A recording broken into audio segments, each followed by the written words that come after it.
요즘 보면 무인 매장이 굉장히 많이 늘어나는 것 같습니다. 그리고 뭐 파는 물건 종류도요 너무너무 다양하죠. 저희도 종종 그 아이스크림 사러 이렇게 무인 매장에 갑니다. 그러면 거기 가보면요 이렇게 안내 문구들이 많이 붙어 있어요. 뭐 아무래도 이제 주인이 없으니까 뭐 안내문을 많이 붙여놔야겠죠. 그래서 이렇게 보다 보면 이제 처음에는 이렇게 보면은 뭐 냉장고 문 꼭 닫아주세요. 뭐 이 정도 써 있다가 오픈하고 한 몇 달 있다리 가보죠. 그러면 안내문이 막 2배, 3배 늘어나 있어요. 뭐가 있습니까? 계산 꼭 하고 가져가세요. 그 다음에 뭐 보면 쓰레기 버리지 마세요. 뭐 이런 것들이 막 붙어 있어요. 가만히 그 내용을 살펴보면 그 가만히 곰곰이 생각해보면 뭐예요? 누가 계산 안 하고 가져가고 냉장고 문 열어놓고 그냥 가고 쓰레기 버리고 가고 뭐 이러는 거죠. 그러니까 이제 그렇게 좀 해달라고 안내문을 붙이는 겁니다. 자, 그런데 제가 얼마 전에요, 며칠 된 것 같아요. 아침 뉴스를 이렇게 듣는데 뉴스에 아주 재밌는 건지 기가 막힌 건지 모르는데 이런 내용이 나오는 거예요. 무인으로 식물을 파는 매장이래요. 식물, 꽃 같은 거 파는 매장인데 거기서 밤새도록 술 취한 사람이 꽃을 꼽아둔 화병에 물을 마시고 식물을 뜯어먹고 이끼를 뜯어먹었는데 3시간 동안 뜯어먹었대요. 이야, 대단한 사람이죠. 아마도 그 매장에는 이제 안내문을 뭐라고 붙여야겠어요? 식물을 뜯어먹지 마세요. 뭐 이렇게 붙여놔야겠지요. 참 별일 다 있습니다. 오늘 본문 말씀 우리가 신앙생활하다 보면 뭐 한 번쯤 다 들어보신 말씀이고 또 우리가 이렇게 신앙생활 오래 하면서 말씀 이렇게 쭉 들어오셨으면 사도 바울이 가택연금 상태에서 이 빌립보서를 썼고 그리고 자신이 갇혀 있는 그 상황 속에서도 기뻐하라라는 메시지를 전했다라는 내용은 사실은 꽤 익숙한 그런 메시지가 일 겁니다. 그런데 우리가 한번 가만히 생각을 해보면 사도 바울이 빌립보 교회 성도들에게 주 안에서 항상 기뻐하십시오라고 권면한 것은 무엇을 의미하냐는 거예요. 지금 빌립보 성도들이 기뻐하지 못하고 있다는 거죠. 그들이 지금 기쁨을 잃어버린 상태에 처해 있다는 뜻이기도 한 거예요. 여러분, 사람들은요 언제 기쁨을 잃게 될까요? 언제? 대개는 이 기쁨이라는 게 뭐 한순간에 확 사라지는 게 아닙니다. 그러니까 염려와 걱정 그리고 근심에 우리가 짓눌릴 때 조금씩 서서히 우리가 눈치를 채지 못하는 사이에 기쁨은 우리의 삶에서 자리를 쓱 빼는 거예요.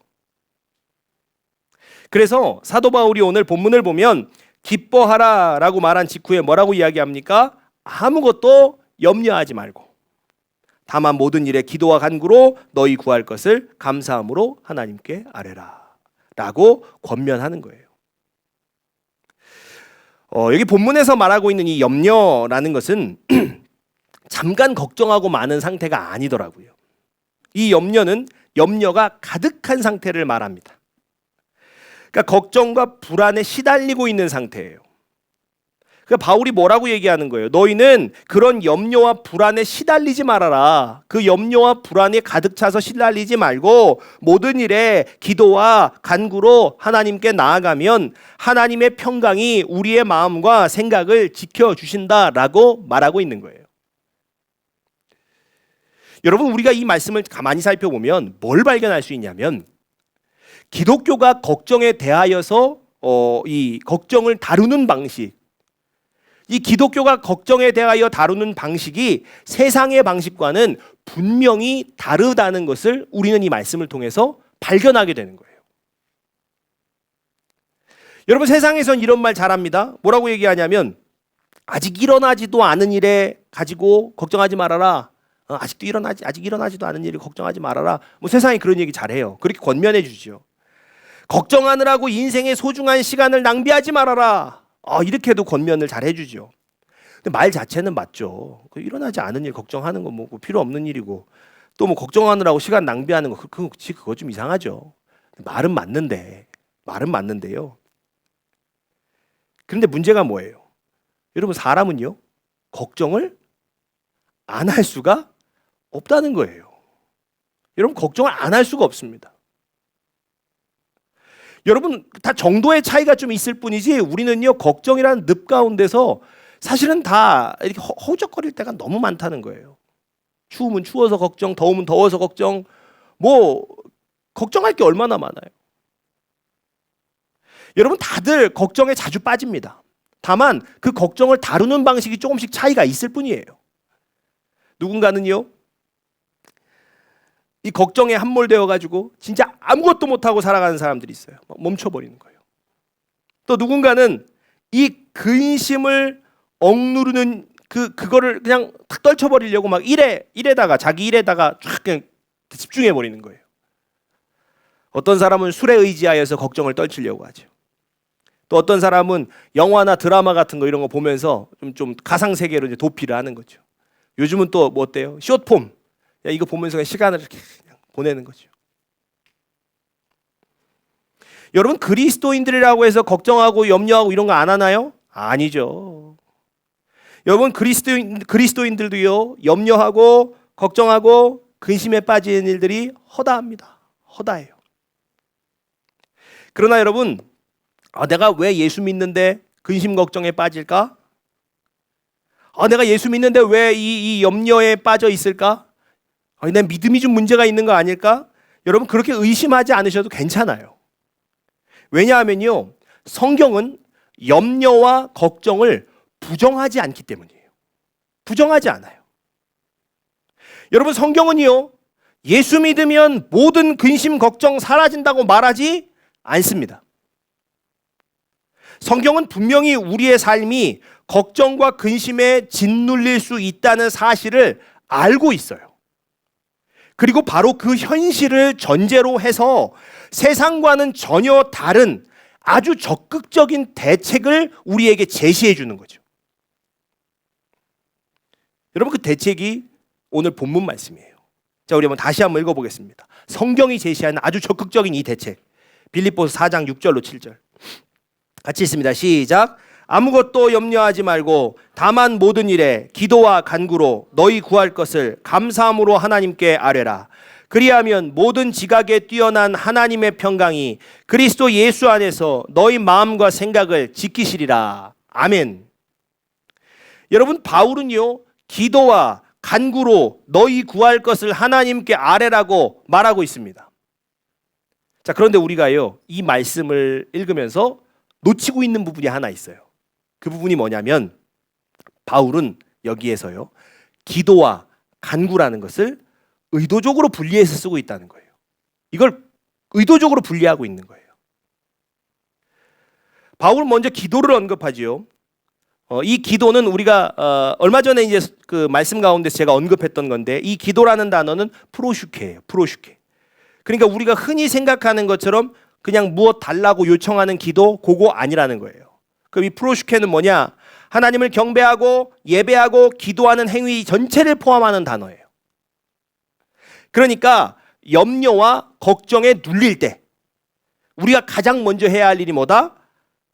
문제를 해결하려고 막 애쓰는 게 아니라 하나님을 찬양하고 경배하며 예배드리는 거다.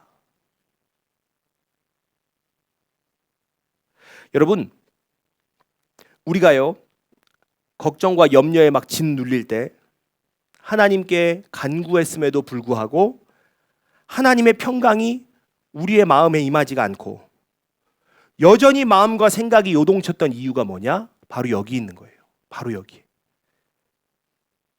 여러분, 하나님 앞에 나아가서 내 문제를 막 쏟아놓는 것이 아니라 사실은 내가 가진 문제를 잠시 내려놓고 하나님이 얼마나 위대하신 분이신지, 얼마나 놀라운 분이신지, 또 얼마나 찬양받기에 합당한 분이신지 그거를 먼저 고백하면서 그분을 찬양하고 경배하고 이게 우선이었기 때문에 우리가 그동안에 하나님 앞에 나가서 문제를 놓고 간구를 해도 마음에 평안이 안 찾아온 거예요. 여러분, 예배를 드렸음에도 예배가 끝나면 금방 다시 흔들려요. 기도를 마치고 나면 또 금방 또 그냥 염려에 막 붙잡힙니다. 왜요? 하나님께 진정한 찬양과 경배를 올려드리지 못했기 때문이에요. 그냥 민원만 빨리 가서 제기하고 온 거예요. 여러분, 우리가 걱정과 염려에 사로잡힐수록 우리는요, 먼저 더 예배하는 것을 사모하셔야 합니다. 하나님 앞에 나와서 온 마음을 다해 그분을 찬양하고 경배하셔야 돼요. 여러분, 그러나 의외로 정말로 예배를 드리면서 하나님을 경배하는 것 이외의 것에 마음을 빼앗기는 경우가 참으로 많습니다. 참으로 많아요. 이게 또 우리가 교회 오래 다니다 보면요, 더 많아져요. 앉아서 누가 왔나 누가 왔나도 궁금하잖아요. 오늘 찬양 선곡은 어떤가? 저 어려운 걸 목사님 어떻게 하려고 그러냐? 한번 잘 하나 보자. 아, 틀렸다. 이렇게. 여러분, 걱정하지 마세요. 저는 틀린 걸 제가 몰라요. 아, 오늘 뭐 어떤 환경은 쾌적한지 뭐는 어떤지 졌던지. 여러분, 우리가 사실은요, 아니 이 예배에 집중하지 못하는 요소들이 너무 많다는 거예요. 여러분, 예배의 목적이라는 것은 이게 분위기가 어떤지 뭐 주변을 살펴보는 거, 그게 아니라는 거예요. 하나님만 보는 거예요. 하나님만. 여러분, 찬양의 목적은 하나님이 어떤 분이신지를 고백하는 그것에 있습니다. 여러분, 나의 시선이 하나님에게서 벗어나면요, 그거는 예배라는 형식 가운데 우리가 앉아만 있는 거지, 예배의 능력은 결코 경험할 수가 없어요. 여러분, 우리가 진정한 찬양과 진정한 경배, 그것을 올려드리기 위해서 우리는 정말 온 마음을 다해서 오직 하나님께만 시선을 고정하셔야 할 줄로 믿습니다. 또 우리가 삶에 근심과 어려움으로 인해서 실족하면 예배의 자리를 떠나요. 근데 그러면 안 돼요. 우리가 삶의 근심과 어려움으로 인하여서 예배의 자리를 떠났는데, 그 예배의 자리를 떠나는 그 자리는 어떤 자리예요? 오히려 염려와 걱정이 더 깊어지는 자리인 거예요. 내 문제에 함몰되어서 하나님을 찬양하고 경배하는 것을 멈추면 멈출수록 염려는요, 아주 우리 안에 더 자라기 좋은 환경을 얻게 되는 거예요. 그래서 우리의 삶의 걱정과 염려가 크면 클수록 우리는 그보다 더 크게 하나님을 찬양하고 더 크게 하나님을 경배하셔야 하는 거예요. 여러분, 이렇게 우리가 하나님을 전심과 전력으로 경배하고 찬양했다면 그 다음에 바로 간구인 거예요. 간구. 하나님께 이제 나의 염려와 걱정을 내놓는 것입니다. 이제. 그런데요, 간구하기 전에 우리가 말씀을 보면 한 가지 더 기억하셔야 될 게 있다는 거예요. 기도와 간구로 너희 구할 것을 감사함으로 아뢰라. 여러분, 바로 감사예요. 감사. 여러분, 걱정과 염려에 빠졌을 때 우리가 가장 많이 놓치는 게 뭐냐면 하나님을 진심으로 경배하는 것과 감사하는 거예요. 우리가 근심과 걱정에 막 짓눌리면 이거 다 놓치거든요. 여러분, 마틴 로이드 존스 목사님은요, 오늘 본문의 말씀을 강해하시면서 이렇게 얘기를 하시더라고요. 감사가 아닌 원망하는 마음으로 기도하면서 하나님의 평강이 자기 마음과 생각을 지키실 것을 기대하지 말라. 감사가 아닌 원망하는 마음으로 기도하면서 하나님의 평강이 자기 마음과 생각을 지키실 거라고 기대하지 말라는 거예요. 여러분, 우리는요, 하나님의 선하심을 믿고 적극적인 이유를 가지고 감사해야 합니다. 내 걱정과 근심을 가지고 나아가서 간구할 때조차도 무엇으로 하나님께 감사드릴까를 생각하셔야 돼요. 여러분, 의도적으로 감사하셔야 돼요. 의도적으로. 그래야 나를 걱정과 근심에 더 깊이 얽매게 하려고 하는 사단을 물리칠 수가 있는 거예요. 여러분, 사단이 제일 싫어하는 감사를 자꾸 드리셔야 돼요. 비록 내가 지금 고통스러운 상황에 놓여 있지만 그럼에도 나와 나의 죄 때문에 하나님의 아들을 보내셔서 나를 구원하여 주신 그 구원에 감사한다. 지금 내게는 해결해야 할 문제들이 산적하지만 나는 예수 그리스도를 이 세상에 보내주신 것에 감사한다. 친히 내 죄를 위해 죽으시고 날 의롭다 하시기 위해서 다시 살아나셨다는 그 사실에 감사하며 이미 내게 주신 많은 축복에 나는 감사한다. 여러분, 그렇게 선포하셔야 돼요. 여러분, 오늘 바울이 말하는 그 기도, 간구, 그거 어둠과 절망 속에서 하는 게 아니에요. 하나님을 찬양하고 경배하면서 감사함으로 드리는 기도예요. 이렇게 경배하고 감사하며 구할 것을 아뢰셔야 합니다. 그리고 성경은요, 우리가 이렇게 간구하면 하나님의 평강이 그리스도 예수 안에서 우리의 생각과 마음을 지켜주신다라고 그렇게 기록을 합니다. 여러분, 이렇게 간구하면 문제를 해결해 주신다? 그거 아니에요. 상황이 해결된다? 그게 아니에요. 나의 마음과 나의 생각을 지켜주신다는 것입니다. 여러분, 하나님은요, 환경이 아니라 언제나 나의 상태에 더 집중하세요. 여러분, 복음에 대한 흔한 오해 중에 하나가 뭐냐면 내 걱정과 근심의 상황이 해결되는 것이 곧 승리이고 그게 은혜라고 생각하는 것입니다. 여러분, 하나님이 우리 가운데 궁극적으로 원하시는 것은요, 환경과 상황이 달라지지 않아도 그 환경에 상관없이 흔들리지 않고 있는 그 바로 서 있는 나, 하나님이 궁극적으로 원하시는 그거예요. 그거. 환경에, 상황에 흔들리지 않고 그게 어떻게 될지라도 올곧게 서 있을 수 있는 바로 나, 하나님은 그것을 궁극적으로 원하신다고요.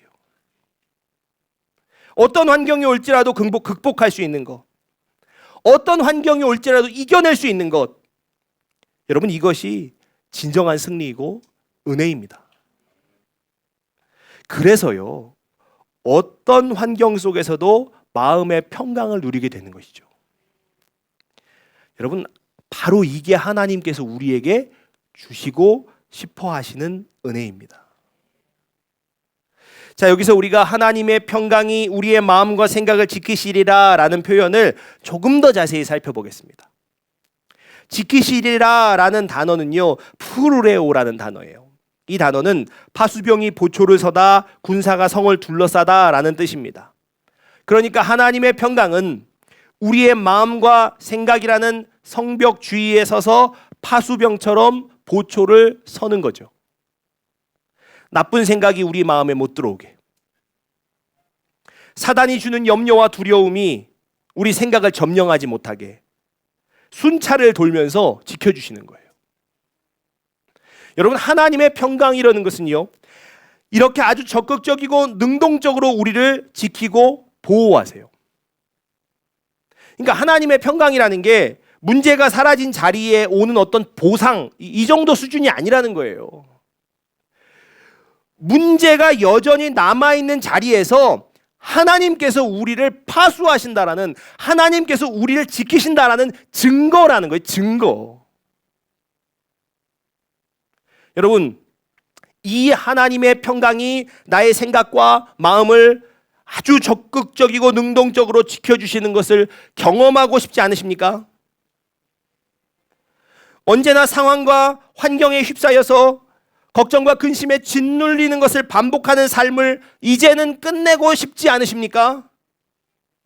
어떤 환경이 올지라도 극복할 수 있고, 어떤 환경에 처해 있을지라도 이겨낼 수 있으며, 어떤 환경 속에서도 마음의 평강을 누리는 사람이 되고 싶지 않으십니까? 그렇다면 방법은요, 분명해요. 분명합니다. 염려를 없애겠다고 애쓰는 삶을 반복하는 것이 아니에요. 염려를 하나님께로 가져가는 삶을 선택하시는 거예요. 문제가 생길 때마다 혼자 끌어안고 버텨보려고 하지 마시고 먼저 예배의 자리로 나가십시오. 하나님을 나의 하나님으로 고백하고 그분의 위대하심을 먼저 찬양하십시오. 그리고 감사하십시오. 여러분, 소극적인 감사가 아니에요. 적극적으로 감사를 선포하셔야 됩니다. 하나님을 찬양하고 감사를 선포하면 우리의 생각과 마음의 성벽을 무너뜨리려고 진을 치고 있던 어둠의 세력들이 힘을 잃는 거예요. 그 다음에 여러분의 구할 것은 그 다음에 이제 하나님께 아뢰시면 되는 거예요. 그러면 모든 지각에 뛰어난 하나님의 평강이 나의 생각과 나의 마음을 지키시는 거예요. 염려와 두려움이 둘러싸고 있던 나의 마음의 그 성벽 주위에요, 이제는 하나님의 평강이 쫙 둘러진치는 거예요. 하나님의 평강이 나의 생각과 마음을 지켜주시면 우리의 삶에 가장 먼저 나타나는 변화는요, 그 문제가 사라지는 게 아니에요. 그게 아니라 문제를 대하는 우리의 태도가 달라지는 것입니다. 이제는 하나님께서 이 상황 속에서 어떻게 나를 지키시는가? 그걸 보게 되는 거예요. 하나님께서 이 상황 속에서 나를 어떻게 지켜주시고 계시지? 여러분, 그걸 볼 수 있는 힘이 우리에게 생기는 거예요. 여전히 같은 문제가 눈앞에 놓여 있을 수 있습니다. 그러나 더 이상 그 문제가 나를 지배하지는 못해요. 더 이상 문제가 나를 지배하지 못하는 것, 더 이상 염려가 나를 지배하지 못하는 것, 더 이상 우리가 환경에 끌려다니지 않는 것, 여러분, 우리는 이 수준까지 가셔야 되는 거예요. 여러분, 우리의 복음은 우리의 걱정과 염려를 위로해 주는 것으로 그거 끝나지 않습니다. 여러분, 우리의 복음은요, 나를 그냥 위로해 주는 거, 그 수준에서 끝나는 게 그게 복음이 아니라는 거예요. 여러분, 저는 여기서요, 여러분 예수 믿으면 인생 다 잘 될 겁니다. 뭐 근심 걱정 없이 다 만사형통할 겁니다. 제가 그렇게 달콤한 말로 여러분들 위로하는 말씀을 전할 수가 없어요. 왜 없냐? 복음은 그런 말을 안 하거든요. 저희가 어디 가게집에 가서 뭘 샀더니요, 선물이래요. 이게 무슨 선물을 주냐면 입춘 대기를 주더라고요. 누가 이렇게 한자로 썼어요. 이거 집 앞에 붙여놓으시래요. 제가 여러분들한테요, 입춘 대길이라고 뭐 그런 달콤한 거 할 수가 없어요. 왜냐하면 복음은 그런 메시지가 아니거든요. 여러분, 여러분의 인생을 위로하는 말이요, 교보문고 가세요. 교보문고 많아요. 여러분, 복음은요, 우리에게 위로를 주고 끝나는 그런 게 아니에요. 우리 인생은요, 더군다나 그 위로받는다고 그 끝나는 거 아니거든요. 그 해결되는 게 아니에요. 여러분, 우리는 결국 삶을 실제로 살아야 되거든요. 살아야 되잖아요. 근데 위로받는다고 사라집니까? 고통과 고민과 염려 가운데서 실제로 인생을 살아가야 되는 거예요. 죄의 영향력 아래 무너져 있는 이 세상을 우리는 실제로 살아가야 되는 거예요. 그러니까 복음이요, 괜찮아 다 괜찮아, 그렇게 위로만 해줄 수 없는 거예요. 모세, 요셉, 아브라함, 바울, 수많은 선지자들, 그들의 근심과 고통을요, 성경은 그대로 담아냅니다. 복음에는요, 삶의 모든 고통과 염려가 완전히 사라질 것이다 라는 달콤한 그런 위로는 없습니다. 그러나 복음엔 무엇이 있습니까? 우리의 삶의 중심을 바꾸는 능력이 있어요. 상황과 문제에 끌려다니는 인생에서부터 하나님께서 나를 붙드시고 이끄시는 인생으로 방향을 바꾸는 능력이 복음에 있는 거예요. 그래서 복음은 우리에게 이 능력을 주시고 이 능력을 가지고 살 수 있도록 예수 그리스도 안으로 우리를 초대하는 거죠. 이 능력은 어떤 능력입니까? 사도 바울이 감옥에 갇혀 있음에도 불구하고 주 안에서 항상 기뻐하라고 말할 수 있는 능력이에요. 하나님을 찬양하고 감사함으로 기도함으로써 어떤 상황에서도 평강을 누릴 수 있게 하는 그 능력입니다. 여러분, 하나님께서 오늘 이 능력을 우리에게 주시기를 원하십니다. 이 능력을 가지고 이 땅을 살아갈 수 있도록 하나님께서 여러분들을 예수 그리스도 안으로 초청하십니다.